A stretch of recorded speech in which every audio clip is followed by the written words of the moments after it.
سے بڑی جو امانت ہے آپ کی فکر ساتھیوں، آپ کا عقیدہ امانت ہے، آپ کی فکر جو آپ سوچتے ہیں وہ امانت ہے، آپ کا دین آپ کے پاس امانت ہے، نماز، روزہ، زکوٰۃ، حج، قربانی، دین کے سارے معاملات آپ کے پاس امانت ہے، آپ کے پاس جو مال ہے جو اللہ نے دیا ہے وہ امانت ہے، آپ کی جو اولاد ہے وہ آپ کے پاس امانت ہے، آپ کی بیوی آپ کے پاس امانت ہے،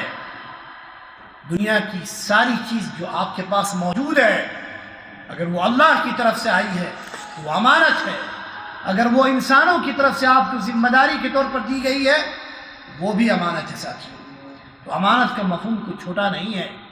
کوئی شخص اگر نماز کو ضائع کرتا ہے تو امانت میں خیانت کرتا ہے،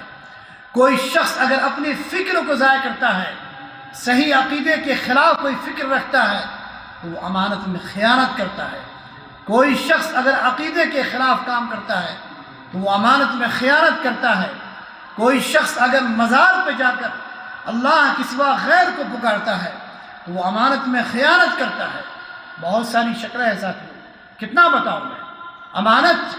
آپ کی پوری زندگی پر محیط ہے، اس کی حفاظت کیجئے، اس میں خیانت مت کیجئے۔ قیامت کے دن اللہ سبحانہ و تعالی آپ کو جو ذمہ داری دی گئی ہے دینی حیثیت سے، دنیاوی حیثیت سے، وہ ساری ذمہ داری کے بارے میں آپ سے پوچھے گا۔ الا کلکم راع وکلکم مسئول عن رعیتہ،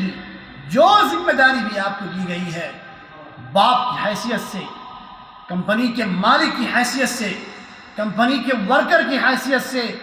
دکان میں خرید و فروخت کی حیثیت سے، اس ساری ذمہ داری کے بارے میں قیامت کے دن اللہ سبحانہ و تعالی آپ سے پوچھے گا۔ ساتھیوں، اپنے عقیدے کی حفاظت کریں، اپنے فکر اور سوچ کی حفاظت کریں،